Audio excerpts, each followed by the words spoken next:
Déjame decirte, por experiencia propia, que la Deep Web es como una cloaca humana repulsiva.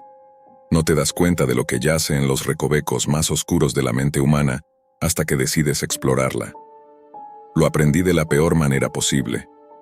Me dejé influenciar por los relatos y la emoción que mis compañeros me contaban. Quería verlo con mis propios ojos. Así que, la semana pasada, descargué Tor y comencé a investigar. No me preocupé por añadir protección extra, ya que era completamente nuevo en este mundo. Con el tiempo desearía haber tomado más precauciones. Pasé horas haciendo clic en enlace tras enlace, y cada vez me sentía más perturbado y aburrido a la vez. Encontré una gran variedad de sitios, foros de consumidores de sustancias ilícitas, páginas para contratar a asesinos, y un sinfín de sitios de venta de armas de calidad militar. Entonces, sin buscarlo, me topé con imágenes explícitas de maltrato animal. Ver cómo las personas detrás de esos actos atroces se excitaban con ello era nauseabundo. Cada noche desearía haber apagado mi computadora en ese instante, pero algo dentro de mí mantuvo encendida mi curiosidad. Creo que una parte de mí solo quería saber hasta dónde podía llegar la depravación humana. Después de varios clics más que me llevaron a mercados de sustancias y contenido aún más repugnante, decidí que ya era suficiente. Esto es todo, me dije a mí mismo. Un último enlace y me salgo de aquí.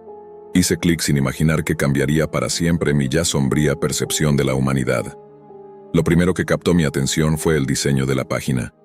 Un encabezado en cursiva y color rosa que decía «Paz y amor». Recuerdo esas palabras con mucha claridad porque parecían fuera de lugar en un sitio tan oscuro como este. Deslicé hacia abajo y me encontré con un álbum de imágenes y un cuadro de chat simple. Como no había nadie conectado, decidí abrir las fotos.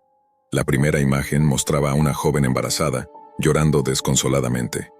Su aspecto era frágil y demacrado, con heridas y hematomas cubriendo su piel pálida. La desesperación en su rostro era inconfundible. Al hacer clic en la siguiente foto, sentí que mi estómago se revolvía. La misma mujer estaba ahora sentada frente a una cámara, con una mirada vacía y sin vida. Su cuerpo estaba cubierto de sangre, y su abdomen había sido brutalmente desgarrado. En sus brazos inertes sostenía a un bebé todavía conectado al cordón umbilical, su pequeño cuerpo sin vida teñido de un rojo intenso. Era evidente que el bebé había sido arrancado a la fuerza del vientre. En la pared detrás de ellos, con sangre, se habían escrito las palabras «Les di paz», en letras torpes y desordenadas. No sé qué me impulsó a seguir mirando las fotos. Era como si hubiera perdido el control de mi propio cuerpo. Las imágenes eran cada vez más grotescas. Una serie que documentaba la descomposición de los cuerpos.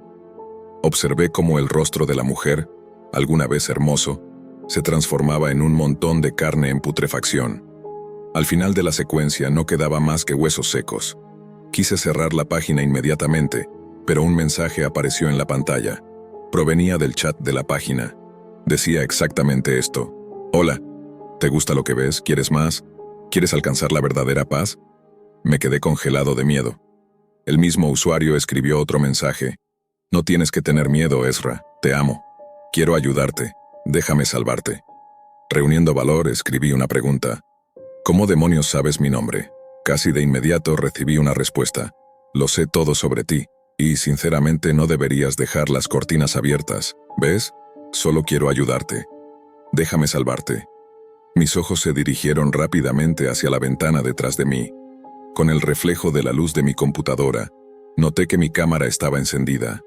Esa persona enferma me estaba observando. Me lancé hacia la computadora para desenchufarla. Pero otro mensaje apareció. «No intentes bloquearme. Te llevaré paz, lo juro, Ezra Tanner. La verdadera felicidad existe». Ese fue el último mensaje antes de que apagara todo por completo. Desde ese día evité usar internet por un largo tiempo, pero hoy al regresar me di cuenta de que esto no había terminado. Entré a mi correo electrónico y lo encontré lleno de mensajes de una cuenta llamada «Te mostraré paz». Todos los mensajes contenían lo mismo escrito en mayúsculas. «Quiero salvarte. Quiero amarte. Quiero llevarte paz». Lo peor no eran las palabras, sino las fotos adjuntas. Imágenes tomadas de mí durante la última semana. Intenté acudir a la policía, pero su ayuda ha sido limitada. ¿Qué puedo hacer? Estas son dos historias relacionadas con un extraño trabajo que se ofrecía en la Deep Web. Todo comenzó hace una semana, cuando perdí mi empleo y las deudas comenzaron a acumularse. Vivía en una modesta casa, y ese trabajo era lo único que mantenía mi vida bajo control. Después de una noche de copas y televisión, decidí buscar un nuevo empleo. La mayoría eran ofertas aburridas de oficinas convencionales, pero hubo una que captó mi atención. Un anuncio en el lateral de la pantalla que decía, trabajos bien remunerados disponibles. Esto no es solo un trabajo típico. En mi desesperación, hice clic en el anuncio sospechoso. Poco a poco, una nueva página se cargó, mostrando múltiples enlaces a diferentes empleos, cada uno con su descripción. Entre ellos destacaban, cuidado de una casa, $1 por turno, quedarte en la sala de cámaras, observar todas las habitaciones, mantener la seguridad de la casa. Reglas en el enlace, cosecha de maíz, $50 por campo, recoger maíz con herramientas incluidas. Reglas en el enlace, al revisar todas las opciones el trabajo de cuidar la casa parecía el más sencillo, así que hice clic en el enlace, emocionado por ganar esos $100. La pantalla mostró un formulario de registro donde debía ingresar mi correo electrónico. Lo escribí rápidamente y apareció un mensaje. Esperamos verte pronto. Satisfecho, me metí a la cama y apagué las luces. Estaba a punto de quedarme dormido cuando mi teléfono vibró. Molesto, revisé la notificación. Un correo nuevo de alguien llamado Señor Gerard. Lo abrí. Tu solicitud ha sido aceptada. Gracias por postularte al trabajo de cuidar la casa.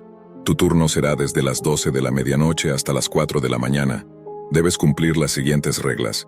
1. Tu pago llegará a las 6 de la mañana tras completar tu turno, sin importar lo que suceda. 2. Quédate siempre en la sala de cámaras. 3. No lleves tu teléfono o, si lo haces, no lo enciendas, incluso si recibes notificaciones. 4. Lleva un dispositivo con música y asegúrate de reproducirla a buen volumen. 5. Llega antes de las 12. Si llegas tarde, no entres. 6. Entre las 12 y la 1 puedes explorar la casa, pero asegúrate de estar en la sala de cámaras antes de la 1. 7. A la 1 en punto. Apaga todas las luces, cierra las puertas y baja las persianas. 8. De 1 a 2 observa las cámaras. Si ves a un hombre viendo televisión, apaga esa cámara hasta que escuches que la televisión se apaga. 9. Si algo te toca, cierra los ojos y no te muevas hasta que la sensación desaparezca. 10. De 2 a 3, abre las persianas de la sala de cámaras. Si escuchas una voz desde la ventana, no mires. Habla con normalidad hasta que te digan adiós, y luego cierra las persianas. 11. Si ves a una mujer cocinando, presiona el botón azul junto al monitor hasta que desaparezca. 12. De 3 a 3 y media, pon la música a todo volumen, cúbrete los oídos y cierra los ojos. Si la música se detiene, haz ruido tú mismo. 13. No salgas antes de las 4 ni después de las 4 con más de 5 minutos de retraso. Si fallas alguna regla, escóndete bajo el escritorio y no te muevas hasta las 4. 14. Tu turno comienza mañana a la medianoche en el número 471 de Peterson Drive. Atentamente, señor Gerard. Leí ese correo al menos 10 veces pensando que era una broma. ¿En serio debía seguir esas reglas tan absurdas? Aún así, al día siguiente no pude sacármelo de la cabeza. A las 11:45 de la noche, con un viejo reproductor de música en el bolsillo, me encontraba frente al número 471 de Peterson Drive. La casa tenía un aire antiguo pero habitable, con algo de polvo en las superficies pero una cocina y sala impecables. Subí las escaleras. Al final del pasillo encontré la sala de cámaras, equipada con una silla, un monitor y un par de ventanas. Miré el reloj de la computadora. 12:03. Tenía una hora para explorar. Cerré puertas, bajé persianas y apagué luces en cada habitación. A las 12:56 ya estaba de regreso. Cuando el reloj marcó la 1, encendí las cámaras y sentí un escalofrío. Algo tocaba mi cuello. Recordé las reglas. Me quedé inmóvil con los ojos cerrados. Después de lo que pareció una eternidad, la sensación desapareció. Abrí los ojos aliviado, pero escuché pasos detrás de mí. Rápidamente miré las cámaras. Un hombre estaba viendo televisión. Seguí las instrucciones, apagué la cámara y esperé. El televisor se apagó, pero el silencio que siguió fue aún más inquietante. A las 2 abrí las persianas. Una voz desde la ventana me saludó. Hola, Matías. Me quedé inmóvil. Respondí con normalidad, siguiendo las reglas, hasta que se despidió. Cerré las persianas y descubrí que la mujer en la cocina ya no estaba. El tiempo avanzó lentamente, cada evento más aterrador que el anterior. Cuando el reloj marcó las 3:30, agradecí haber sobrevivido la noche. Ahora entiendo. Nada que venga de la Deep Web es tan sencillo como parece. Ahora mismo estoy escondido bajo el escritorio, escribiendo esto en mi reproductor de música portátil. Una mujer con un delantal rasgado está caminando en círculos por la habitación. Estoy petrificado, aterrorizado de hacer algún ruido. Por favor, si alguna vez ves un anuncio de trabajos en la Deep Web, no hagas clic. Son las 4:30 de la madrugada. Logré salir de esa casa y estoy a salvo, aunque tengo un fuerte dolor en la pierna izquierda. Pero me estoy adelantando a los hechos. Déjame contarte lo que ocurrió. La mujer en la cocina siguió rondando la habitación, emitiendo gemidos suaves y dejando caer saliva en el suelo. Permanecí inmóvil, casi sin respirar, deseando que el tiempo avanzara rápido. En un momento, giró su cabeza en mi dirección justo cuando el reloj emitió un leve pitido marcando las 3 de la mañana.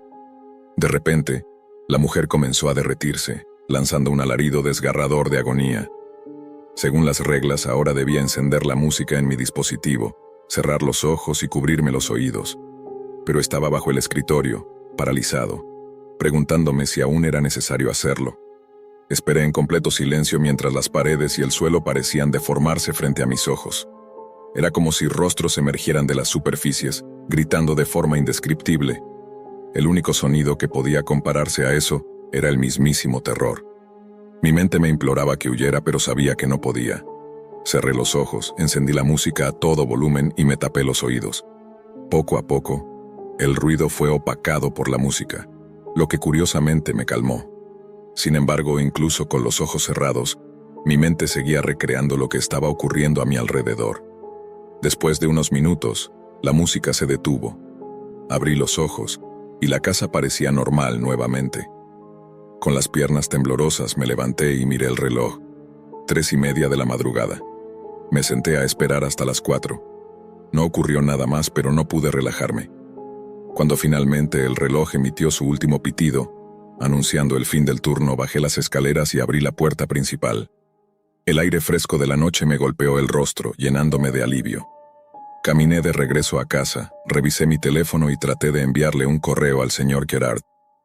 Pero su dirección había desaparecido, al igual que el sitio web. Todo rastro de esa casa se había desvanecido. Traté de dormir, pero las imágenes de los rostros emergiendo de las paredes no dejaban mi mente. A las 6 de la mañana, apareció un paquete en la puerta de mi casa. Dentro había 8 billetes y una carta. La carta decía: "No puedes escapar. Hola de nuevo. Veo que cumpliste tu turno y lo agradezco. Sin embargo, rompiste una de las reglas, por lo que he descontado parte de tu pago. Ya te habrás dado cuenta, pero es probable que no quieras regresar. La mayoría de las personas no quieren hacerlo. Sin embargo, debo informarte que no puedes escapar. Al entrar a esa casa, firmaste tu destino. No importa lo que hagas, siempre estarás en esa casa a la medianoche. Sinceramente, señor Gerard. Esa noche me acosté temprano, rogando que nada sucediera. Pero a las 11:59, sentí presión en mis pies. Mi cama suave ya no estaba debajo de mí. Abrí los ojos y me encontré de nuevo en la sala de cámaras de la casa, con el iPod y las reglas en mis manos. Intenté huir, golpeando la puerta y buscando una salida, pero fue inútil. Finalmente, resignado, subí las escaleras y me senté en la silla. Cuando el reloj marcó la 1, encendí las cámaras y vi al hombre frente al televisor. Apagué la cámara, ignorando los sonidos aterradores a mi alrededor, hasta que sentí una mano fría alrededor de mi cuello. Me quedé inmóvil, cerrando los ojos mientras el agarre se hacía cada vez más fuerte. Apenas podía respirar. Cuando finalmente me soltó, tomé la hoja con las reglas. Esta vez, había un mensaje escrito a mano al final: "Buena suerte". Miré las cámaras nuevamente, tratando de calmarme. «Está bien, Mateo, ya has sobrevivido antes», me dije. A las 2 me levanté para abrir las persianas, pero dudé. No quería volver a enfrentarme a esa mujer. Sin embargo, lo hice. Esta vez su rostro era peor. Su piel apenas cubría los huesos. Sus ojos eran enormes, negros con pupilas amarillas ensangrentadas, y su sonrisa se extendía grotescamente de oreja a oreja. Cerré las persianas tan rápido como pude y busqué refugio bajo el escritorio, pero el espacio estaba bloqueado. Escuché pasos subiendo lentamente las escaleras y luego un golpe fuerte en la puerta. La voz de esa cosa gritaba, exigiendo entrar. La puerta temblaba con cada impacto. Sabía que era solo cuestión de tiempo antes de que derrumbara la puerta. Todo estaba en completo silencio, hasta que la puerta se abrió de golpe. Una figura femenina, cuya descripción coincidía con la de la mujer que Felipe mencionó, irrumpió en la habitación. Sé que estás aquí. No puedes escapar. Te encontraré tarde o temprano. Contuve la respiración lo mejor que pude mientras la mujer se llenaba de ira. Golpeaba todo a su alrededor con sus manos huesudas y frágiles, gritando con una rabia que helaba la sangre. Finalmente, tras unos minutos interminables, se marchó y cerró la puerta con un portazo. Aproveché el momento para salir rápidamente de debajo de la cama. Recogí las sábanas y tendí la cama, asegurándome de desechar las 2 sábanas adicionales, tal como indicaban las reglas. Miré el reloj. Apenas eran las 2:45. Unos instantes después, escuché música fuerte proveniente de la habitación contigua. Con nerviosismo me puse el traje de protección y abrí la puerta con cautela. Al salir al pasillo, vi al hombre sentado en las escaleras viendo televisión. Me dirigí lentamente hacia la sala de cámaras. Al entrar noté algo aún más inquietante. Un hombre, o lo que quedaba de uno, estaba sentado en la silla. Su piel estaba en un avanzado estado de descomposición, y su joroba era tan pronunciada que su espalda formaba casi un ángulo recto. Me acerqué al escritorio y encontré el reproductor de música. «Tranquilo, Felipe, tranquilo», repetía aquel ser con voz temblorosa. Le dirigí una mirada de simpatía mientras sus ojos aterrorizados se encontraban con los míos. Apagué el reproductor y el hombre, que evidentemente era Felipe, continuó murmurando esa frase una y otra vez. Regresé a la habitación justo a tiempo para escuchar el pitido del reloj, marcando las 3 de la madrugada. Para ser honesto, estoy convencido de que Felipe ya no está vivo. Su alma parece haber sido atrapada por la casa, obligándolo a trabajar allí para siempre. Yo acepté este trabajo con un propósito distinto: encontrar una forma de liberar a estas almas atrapadas. Con el traje de protección aún puesto, bajé las escaleras y me encontré con el hombre en el sofá. Estaba viendo un programa de cocina. A diferencia de la figura en las cámaras, su apariencia era más pulcra. Llevaba un traje impecable y su cabello estaba perfectamente peinado hacia un lado, como alguien adinerado. Sin embargo, su rostro estaba en avanzado estado de descomposición, con partes del hueso expuestas y trozos de piel cayendo al suelo. Apagué la televisión. El hombre quedó congelado a mitad de una carcajada, y de repente comenzó a hundirse en el sofá hasta desaparecer por completo. Con un escalofrío, regresé al segundo piso y me quité el traje, lo cual me llevó unos 10 minutos. Justo cuando terminaba, escuché el sonido de una ducha en funcionamiento. Me acerqué al baño y puse mi oído contra la puerta. Una mujer tarareaba suavemente. Toqué la puerta 3 veces, tal como indicaban las reglas. Inmediatamente, tanto el agua como el tarareo cesaron. El silencio que siguió era escalofriante, pero desde la cocina escuché el sonido de huevos friéndose. Me puse el traje nuevamente y bajé las escaleras. Allí estaba la mujer cocinando huevos negros en la estufa. Llevaba un delantal y un sombrero de chef impecables, pero su piel mostraba signos de putrefacción. Extendí la mano hacia el dial de la estufa para apagarla, pero su voz suave me detuvo. «Por favor, déjalo encendido, por favor». A pesar de su ruego, apagué la estufa. La mujer comenzó a fundirse en el suelo mientras lanzaba un grito de desesperación. Subí de nuevo al cuarto, pensando que sería sencillo cumplir con las reglas, pero comprendí lo que Felipe había sentido. La atmósfera de esa casa era insoportablemente aterradora. Miré el reloj. Eran las 2:58. Me acosté en la cama y me cubrí con las sábanas hasta el cuello. A las 3 cerré los ojos, luchando contra el sueño. La cama era sorprendentemente cómoda, lo que hacía aún más difícil mantenerme despierto. Sabía que si me quedaba dormido, mi destino sería igual al de Felipe. «Wow, debo decir que estoy impresionado. Has logrado matar a mi mejor trabajador.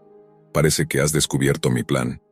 Al romper las reglas, los trabajadores pierden su lugar seguro y son absorbidos por la casa.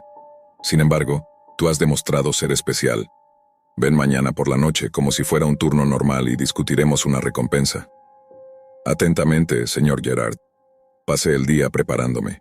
Oculté cuchillos, una pequeña pistola y llevé un chaleco bajo mi ropa. Cuando llegué a la casa, el interior había cambiado completamente. Ya no era una casa, sino un túnel que descendía bajo la tierra.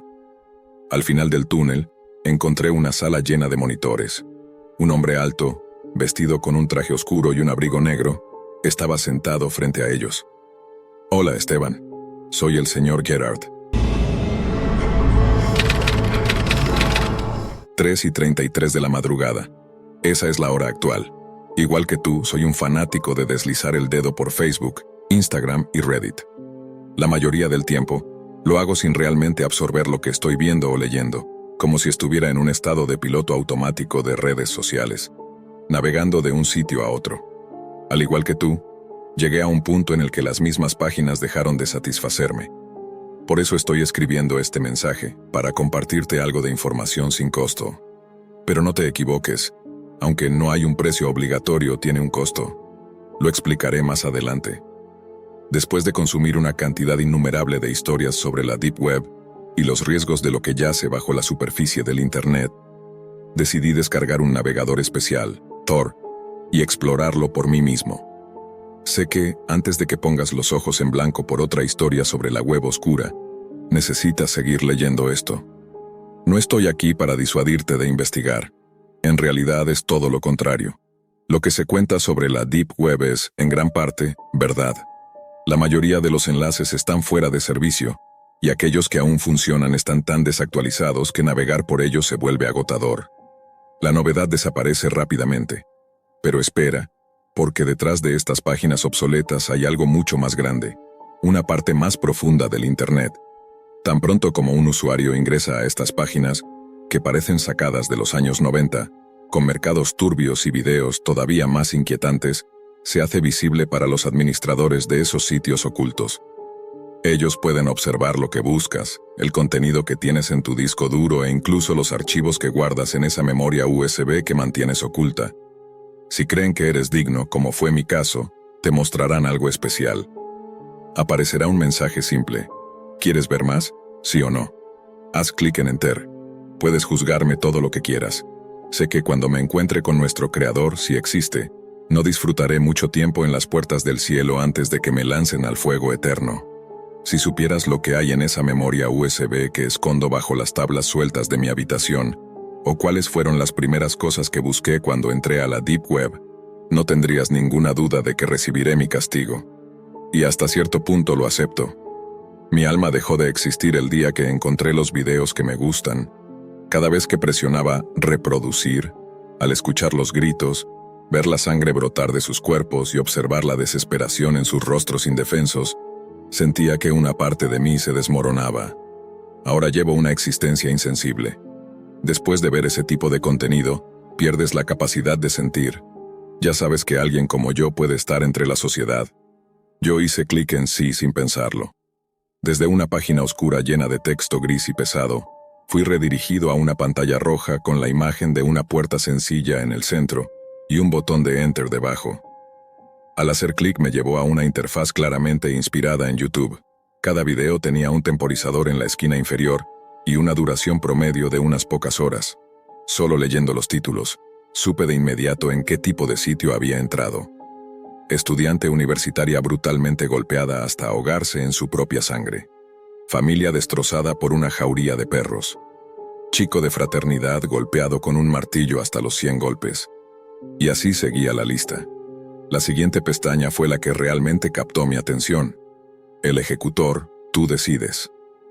Al hacer clic, fui llevado a una transmisión en vivo. La habitación estaba vacía, salvo por una silla de metal anclada al suelo con grilletes en las muñecas y los tobillos. Una manta verde y sucia cubría algo sobre una mesa al fondo. Un hombre apareció en escena, seguido por una mujer joven, probablemente de unos 20 años, golpeada y arrastrada del cabello. En ese momento, mi habitación estaba en silencio, pero los gemidos de la mujer llenaron el aire cuando apareció en pantalla. El menú al lado derecho decía: «Querido espectador, bien hecho por llegar hasta aquí». El texto continuaba describiendo que la mayoría de las personas abandonaban el sitio después de la primera página, pero los que seguían eran los verdaderos espectadores. «No pedimos dinero ni registro», aseguraban. Finalmente apareció una pregunta en pantalla. «¿Cuál es tu método de muerte preferido? ¿Qué forma de morir te aterroriza más?». Escribí mis respuestas. Prefería morir congelado. Temía ser devorado lentamente por ratas. Hice clic en aceptar. El hombre asintió y se dirigió hacia la mesa. Bajo la manta tenía un rallador industrial y un soplete. Calentó el rallador cerca del rostro de la mujer. Sus gritos no eran audibles para mí, pero el contador de espectadores mostraba más de 10.642 personas conectadas. Finalmente un mensaje apareció: «Felicidades. Tu método y tu mayor miedo para morir han sido seleccionados por nuestros espectadores». Mi dirección apareció en pantalla. «Ahora espero. Llegarán en unas horas. Sé que mi juicio final es hoy». Permíteme empezar diciendo que jamás utilicé la Deep Web para nada verdaderamente ilícito. Nunca adquirí drogas ni pirateé películas o música. Tenía a la pareja más amable y comprensiva que alguien pudiera imaginar. Siempre me fascinaron las computadoras, pero el lugar donde crecí era un pequeño y apartado pueblo rural. Recuerdo haber escuchado acerca de las computadoras y el Internet. La idea de acceder a información desde cualquier rincón del mundo me parecía deslumbrante. No entendía cómo no era algo que más personas aprovecharan. Sin embargo, no solo vivía en un entorno tecnológicamente atrasado, sino que mi familia tampoco era precisamente adinerada. Mi madre trabajaba de forma incansable para una gran empresa, donde ganaba mucho menos de lo que merecía. Mi padre realizaba trabajos variados, pero la mayor parte de su tiempo lo dedicaba a la iglesia local. Era el típico fanático religioso. Como era de esperarse, llegué a desarrollar un fuerte rechazo hacia la religión. Siempre me pareció un camino unidireccional. Se esperaba que orara y sirviera a una deidad celestial, mientras que quienes no lo hacían estaban destinados a arder en el infierno. Mi pasión por la historia me llevó a descubrir que todas las religiones compartían ese patrón, lo que fue suficiente para descartarlas por completo. Afortunadamente, mis padres nos inculcaron a mi hermana y a mí la importancia del esfuerzo. Ambos fuimos a la universidad y logramos empleos respetables. Ella se convirtió en enfermera y se mudó a Nueva York, mientras yo perseguí mi pasión por la historia, lo que eventualmente me llevó a ser profesor de historia mundial en una pequeña escuela secundaria. Me casé con mi novia de la preparatoria poco después de obtener mi puesto como docente, y nos mudamos a un suburbio más poblado, no muy lejos de mi lugar de origen. Encontramos una acogedora casa cerca de nuestros empleos y empezamos a ahorrar dinero, ya que intentábamos tener un hijo. Sin embargo, nos estaba tomando más tiempo del que habíamos anticipado. Después de aproximadamente un año intentándolo, consultamos a un médico. Nos dijo que ambos éramos saludables y aptos, pero que necesitaríamos algo más de tiempo. En cierto modo, esto resultó ser algo positivo, ya que tuvimos la oportunidad de ahorrar más dinero del necesario para cuando el bebé llegara. Decidí gastar algunos cientos de dólares en comprar la computadora con la que había soñado por años. Me emocioné cuando mi esposa estuvo de acuerdo. Después de todo, no se puede criar a un niño en esta época sin una computadora, ¿verdad? Instalé el equipo en nuestra oficina en casa y rápidamente me enamoré de él. Sinceramente, creo que mi vida habría sido mucho mejor si hubiera tenido uno de estos aparatos mientras crecía. Podía aprender literalmente cualquier cosa que deseara. Pasaba horas leyendo artículos, discursos, libros y viendo tutoriales. No podría haber sido más feliz. El tiempo transcurrió, y pronto me encontré terminando el ciclo escolar y preparándome para las vacaciones de verano. Pero, para ser honesto, se volvió bastante monótono. Aunque seguía recibiendo mi salario, el distrito escolar, que no tenía muchos recursos, tampoco ofrecía actividades significativas para que los profesores se involucraran durante el verano. Fue entonces cuando mi genuino interés por Internet se transformó en algo parecido a una obsesión.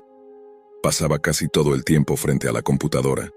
Mientras tanto, mi esposa y yo, que seguíamos intentando tener un bebé, manteníamos una vida sexual activa, casi salvaje.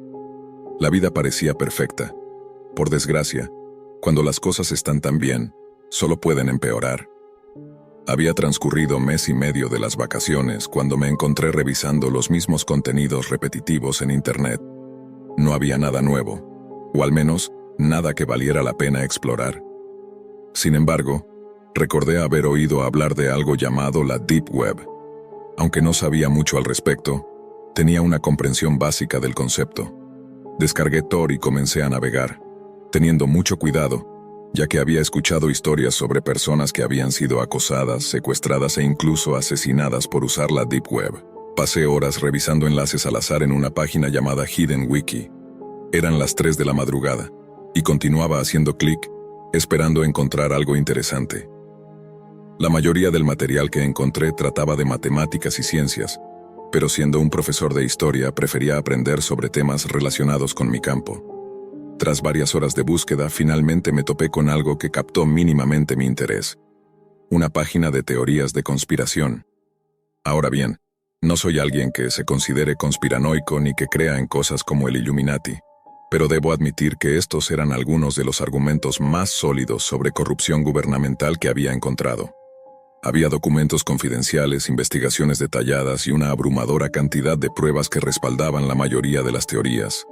Aunque algunas parecían demasiado exageradas, la mayoría presentaban argumentos bastante persuasivos. Eventualmente el sueño me venció y decidí irme a la cama. Apagué la computadora y me deslicé en silencio junto a mi esposa. Sentía que existía una especie de vacío entre nosotros. Ella nunca compartió mi sed de conocimiento, y si alguna vez le contaba algo extraño o interesante que había leído en línea, solía burlarse diciendo que se estaba quedando dormida. Al día siguiente regresé a la Deep Web, buscando algo nuevo que ampliara mi perspectiva.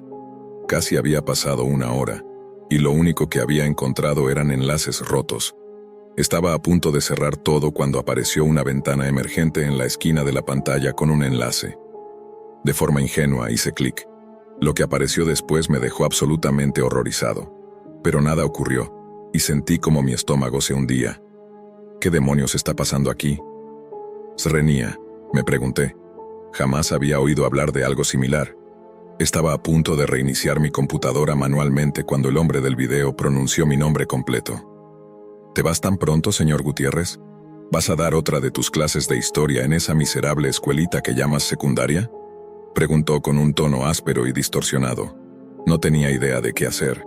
Presioné cada tecla del teclado y moví el ratón frenéticamente, pero la computadora no reaccionaba. Entonces lo escuché comenzar a recitar los datos de mi tarjeta de crédito. Fue suficiente. Desenchufé el equipo de inmediato. Sentí alivio al dejar atrás esa página de pesadilla.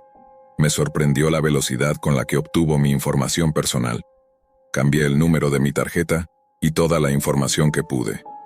Mi esposa sospechó un poco, pero no hizo demasiadas preguntas. Nuestra relación se basaba en la confianza, y no quería alarmarla, así que decidí guardar el incidente para mí. Pasaron varios días sin que entrara a la oficina. Dejé la computadora desconectada admitiendo para mis adentros que tenía miedo de volver a encenderla.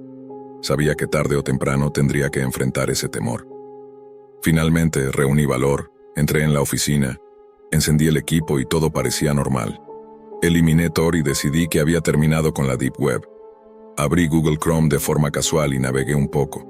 Todo parecía estar perfectamente bien. Pensé que lo peor había pasado y que después de todo estaba a salvo.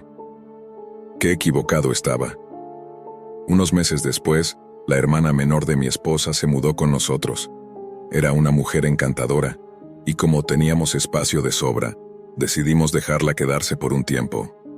Solo unas semanas después, mi esposa y yo recibimos la mejor noticia de nuestras vidas.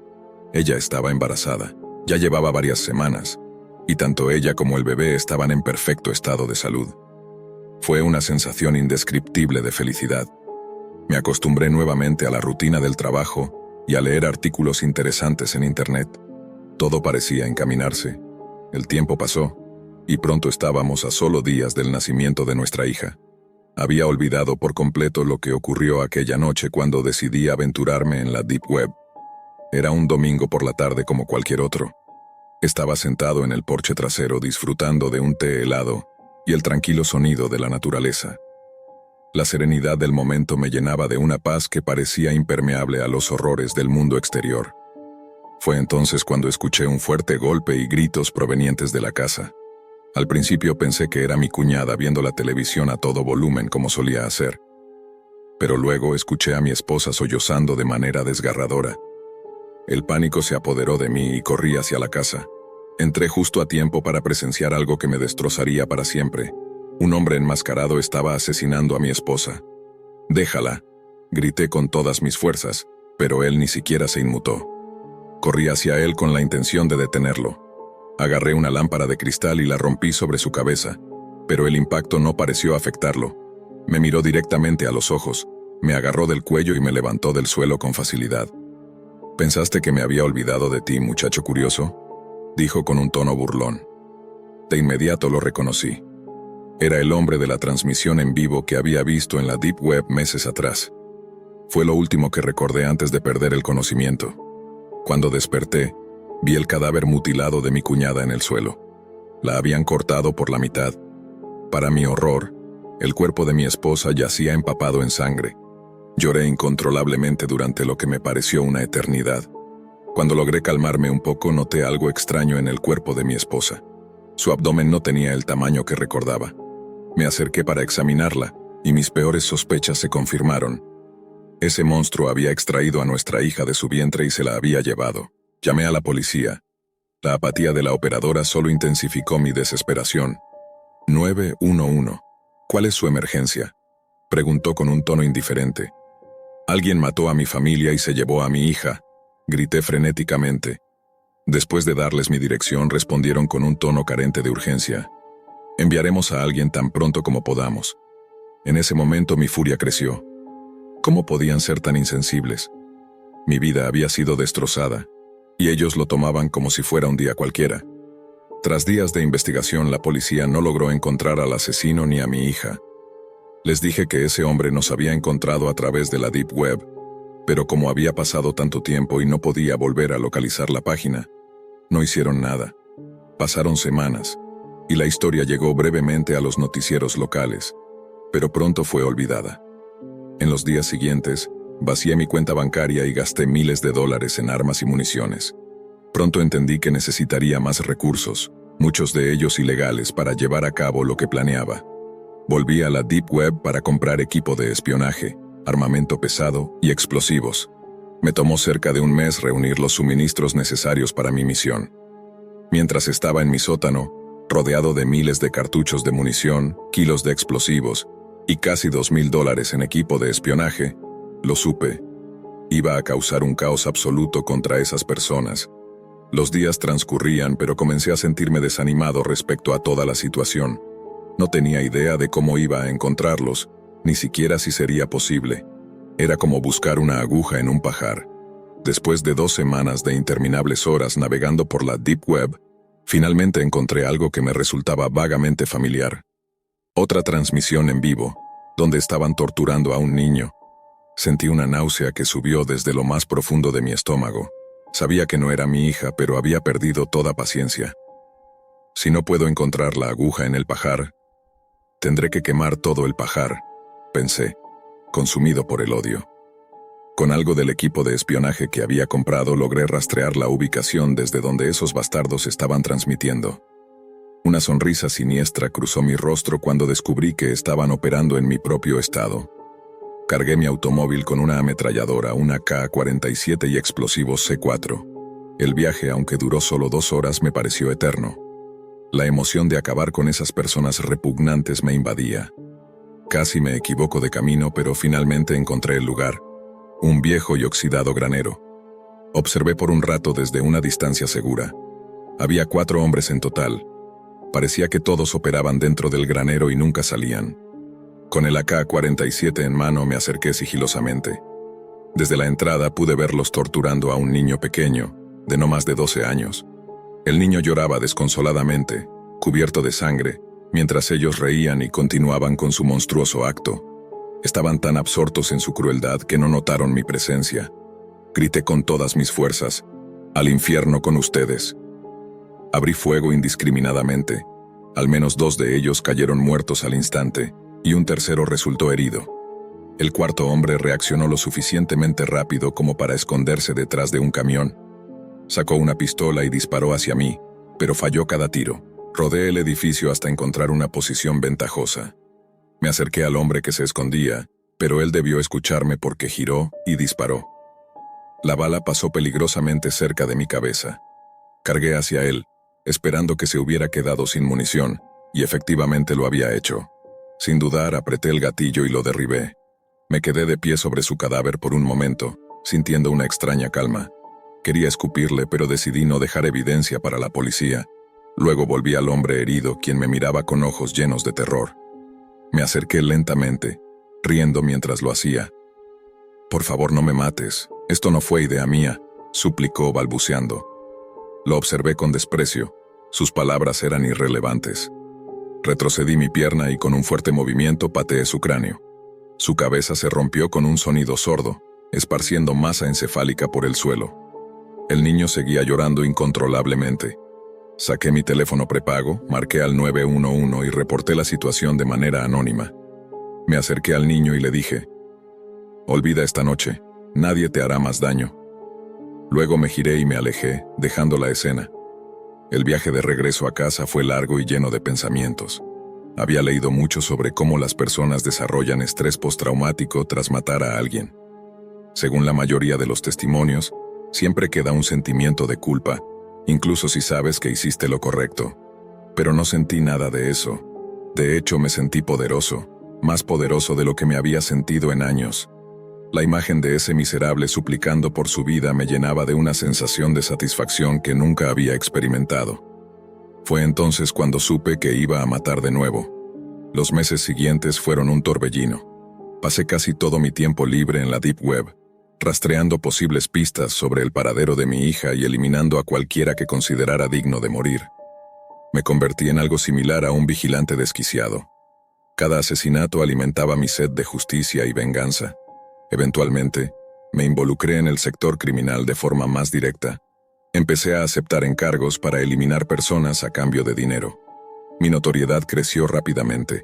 Casi todos en ese submundo sabían quién era yo. En apenas 6 meses, había acumulado cerca de $3 millones. Esa cantidad superaba con creces todo lo que había ganado enseñando historia a adolescentes desinteresados. A veces me preguntaba por qué había malgastado tanto tiempo en esa vida mediocre. Fue entonces cuando recibí un trabajo que cambiaría todo. Uno de mis contactos me ofreció una oportunidad única: eliminar a 3 personas de alto perfil, y si lo hacía bien, podría convertirme en un asesino habitual para uno de los jefes criminales más poderosos del mundo clandestino. Al día siguiente, sabía que tendría que empezar a rastrear a la familia que me habían ordenado eliminar. Pero esa noche, terminé en un pequeño bar perdido en medio de la nada, bebiendo como si no hubiera un mañana. Mientras el alcohol nublaba mi mente, reflexionaba sobre cómo iba a llevar a cabo esta misión. En lo profundo de mi ser, sabía que no era un asesino de inocentes. Permítanme reformular, no tenía problemas para acabar con hombres malvados, con aquellos que no merecían el oxígeno que respiraban. Pero los inocentes, eso era otro nivel. Había conocido a muchos enfermos en mi vida, personas que torturaban animales o seres humanos, y todavía no entendía cómo alguien era capaz de semejante crueldad. Incluso si encontraba al hombre que secuestró a mi hija, no lo torturaría. Terminaría con su miserable existencia rápidamente, sin más. Después de terminar mi último trago, empecé a arrepentirme de estar ahí. Los otros en el bar no me habían parecido una amenaza antes, pero ahora, con mi percepción distorsionada por el alcohol, me sentía vulnerable. No puedo morir todavía, pensé. Sabía que los eventos que estaban por venir cambiarían mi vida para siempre. Regresé tambaleándome al motel. No estaba lejos, pero mezclar licor fuerte con cualquier trayecto lo convierte en una odisea. Me caí 3 veces antes de llegar. Finalmente me dejé caer en la cama. Antes de que el sueño me venciera, la idea de convertirme en uno de los criminales más poderosos del mundo llenó mi mente. Esa noche, soñé que era un héroe destinado a salvar el mundo. A la mañana siguiente, mi alarma sonó como un ataque a mis oídos. Tomé un par de aspirinas para mitigar el dolor de cabeza y me puse a trabajar. La familia que debía atacar vivía en una zona bastante poblada, así que sabía que tendría que ser discreto. Afilé 3 cuchillos y los guardé en el bolsillo de mi abrigo. El pensamiento de usar uno de esos cuchillos en la pequeña niña cruzó por mi mente y me revolvió el estómago. Pero sabía que algunos sacrificios eran inevitables.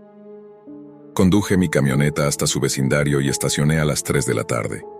Desde mi posición podía ver al padre, Ronnie Williams, sentado en el porche trasero. Sabía que tendría que matarlo en los próximos 30 minutos porque la madre, Bridget Williams, recogería a su hija de la escuela y regresaría puntualmente a las 3:30. Pensé en lo sencillo que sería este trabajo. Alguien más ya había hecho la tediosa tarea de observar a esta familia y documentar sus rutinas. Cerré mi vehículo y caminé hacia la casa. Sabía dónde escondían la llave de repuesto en el jardín delantero. Entré por la puerta principal y esperé. Ronnie regresó a la casa 10 minutos después. Mi paciencia comenzaba a agotarse y sabía que necesitaría tiempo para esconder el cuerpo. Decidí empujar algo en la cocina para llamar su atención y me escondí detrás del refrigerador. Cuando Ronnie entró diciendo, «Hola, Bridget», me di cuenta de lo desprevenido que estaba. Esperé hasta que estuvo lo suficientemente cerca y lo ataqué. Lo apuñalé y para mi desagrado logró gritar.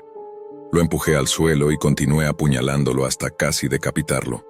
La sangre se derramaba en el suelo y sentí un vacío inexplicable al verlo morir.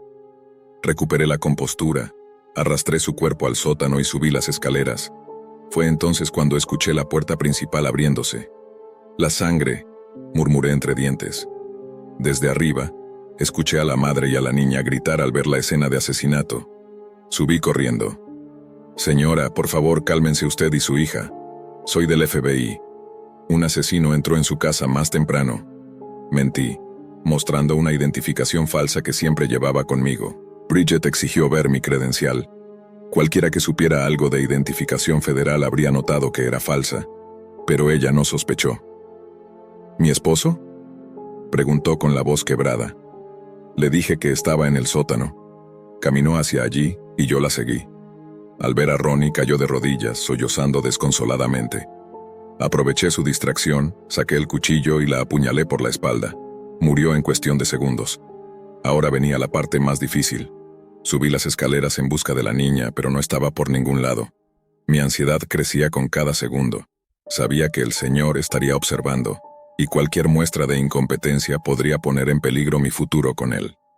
Escuché un leve ruido proveniente del piso de arriba. Subí las crujientes escaleras y me dirigí hacia la habitación de donde provenía el sonido. Cuando abrí la puerta, un enorme pastor alemán saltó sobre mí y mordió mi brazo. Luché con la bestia durante unos momentos antes de clavarle el cuchillo. Su sangre cubrió el suelo mientras recuperaba la compostura. Continué mi búsqueda de la niña, revisando cada habitación, pero no estaba en ninguna parte. Entonces lo recordé. El padre había construido un pequeño fuerte en el patio trasero para ella. Salí y vi que la puerta del fuerte estaba cerrada. «Está ahí dentro», pensé. Me acerqué, abrí la puerta y la niña gritó. La arrastré de vuelta a la casa, ignorando sus esfuerzos por liberarse. La arrojé al suelo y me preparé para terminar el trabajo. Cerré los ojos, tratando de distanciarme emocionalmente, pero su llanto se clavaba en mi alma. Cuando abrí los ojos, el cuerpo sin vida de la niña yacía en un charco de sangre. Una ola de culpa y arrepentimiento me golpeó. «Tenías que hacerlo, ¿verdad?», exclamó una voz familiar detrás de mí.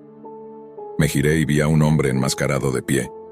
«Sé que esto ha sido difícil para ti, matar a tu propia hija y todo eso», dijo con calma. «¿Qué?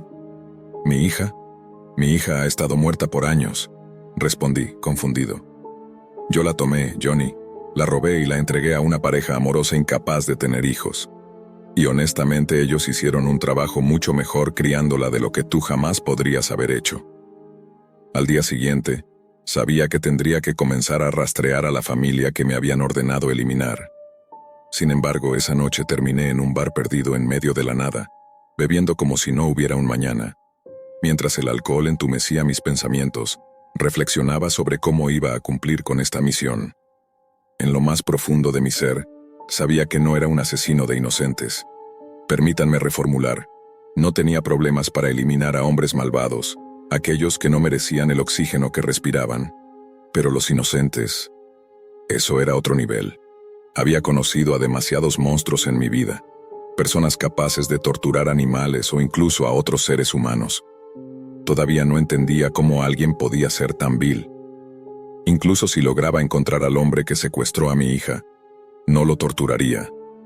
Terminaría con su patética existencia rápidamente, sin más. Después de mi último trago, comencé a lamentar estar en ese lugar. Los otros clientes del bar no parecían una amenaza antes, pero el alcohol había despertado mi paranoia. Me sentía vulnerable, y no podía permitirme morir todavía. Sabía que lo que estaba por venir cambiaría mi vida para siempre. Regresé tambaleándome al motel. El camino no era largo, pero combinar un licor fuerte con cualquier trayecto lo convierte en un desafío. Me caí 3 veces antes de llegar a la habitación. Al fin me dejé caer en la cama, y antes de caer en un sueño profundo, mi mente se llenó con una idea. Podía convertirme en uno de los criminales más poderosos del mundo. Esa noche soñé que era un héroe, destinado a salvar a todos. A la mañana siguiente, la alarma de mi teléfono me golpeó como una descarga eléctrica. Tomé 2 aspirinas para aliviar el dolor de cabeza y me puse manos a la obra. La familia que debía atacar vivía en una zona residencial bastante poblada, así que tendría que ser discreto. Afilé 3 cuchillos, guardándolos en el bolsillo interno de mi abrigo. Mientras los preparaba, una idea cruzó por mi mente. Usar uno de esos cuchillos contra la niña. Me revolvió el estómago, pero sabía que algunos sacrificios eran inevitables. Conduje mi camioneta hasta el vecindario, estacionándome exactamente a las 3 de la tarde. Desde el auto podía ver al padre, Ronnie Williams, sentado tranquilamente en el porche trasero. Sabía que tendría que matarlo antes de las 3:30, ya que la madre, Bridget Williams, recogería a su hija de la escuela y regresaría a esa hora todos los días. Pensé en lo simple que sería este trabajo. Alguien más ya había hecho la tediosa tarea de seguir a esta familia y registrar sus rutinas. Cerré mi vehículo y caminé hacia la casa. Sabía dónde guardaban la llave de repuesto, oculta en el jardín delantero. Entré por la puerta principal y esperé. 10 minutos después, Ronnie entró. Mi paciencia se agotaba. Necesitaba tiempo para esconder el cuerpo. Decidí mover algo en la cocina para llamar su atención y me escondí detrás del refrigerador. «Hola, Bridget», dijo Ronnie al entrar. Esperé hasta que estuvo lo suficientemente cerca y lo ataqué. Lo apuñalé, pero para mi desagrado logró gritar. Lo empujé al suelo y seguí apuñalándolo hasta casi decapitarlo. La sangre se deslizaba lentamente por el suelo, y me sentí inexplicablemente vacío al verlo morir. Con esfuerzo, recuperé la compostura y arrastré su cuerpo al sótano. Al subir las escaleras, escuché la puerta principal abrirse. «La sangre», murmuré para mis adentros. Desde arriba, escuché a la madre y a la niña gritar al ver la escena. Subí rápidamente las escaleras y traté de controlarlas. «Señora, por favor, tranquilas, soy del FBI. Un asesino entró a su casa más temprano». Mentí, mostrando una identificación falsa que llevaba siempre conmigo. Bridget exigió ver mi credencial. Si alguien experto la hubiera examinado, habría notado que era falsa, pero ella no lo hizo. «¿Dónde está mi esposo?», preguntó con la voz rota. Le dije que estaba en el sótano. La acompañé mientras descendía y al ver el cuerpo de Ronnie, cayó de rodillas, sollozando desconsoladamente. Aproveché ese momento para atacarla. Saqué mi cuchillo y la apuñalé por la espalda. Murió en cuestión de segundos. Ahora venía la parte más difícil, la niña. Subí las escaleras, pero no la encontraba por ningún lado. Mi ansiedad crecía. Sabía que el Señor podría estar observando, y si veía esta muestra de incompetencia, mi futuro en su organización peligraría. Escuché un ruido débil en el piso de arriba. Subí las crujientes escaleras y me dirigí hacia la habitación de donde provenía el sonido. Cuando abrí la puerta, un enorme pastor alemán saltó sobre mí y mordió mi brazo. Luché con la bestia hasta que logré clavarle el cuchillo. Su sangre cubrió el suelo mientras yo trataba de recuperar el aliento. Continué buscando a la niña, pero no estaba en ninguna de las habitaciones. Entonces lo recordé. El padre había construido un pequeño fuerte en el patio trasero.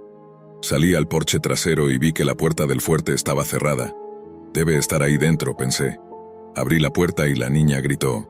La arrastré de vuelta a la casa mientras ella intentaba liberarse en vano. La arrojé al suelo y me preparé para lo inevitable. Cerré los ojos, tratando de distanciarme emocionalmente del acto. Cuando los abrí, el cuerpo sin vida de la niña yacía frente a mí, bañado en un charco de sangre. Me sentí invadido por una ola de arrepentimiento y culpa. Tenías que hacerlo, ¿verdad? Dijo una voz desde detrás de mí. Me giré y vi a un hombre enmascarado. Sé que esto ha sido difícil para ti, matar a tu propia hija y todo eso. Dijo con calma. ¿Qué? ¿Mi hija? Ella murió hace años. Respondí atónito. Yo la tomé, Johnny. La robé y la entregué a una pareja que no podía tener hijos. Y sinceramente ellos hicieron un trabajo mucho mejor criándola de lo que tú jamás podrías haber hecho.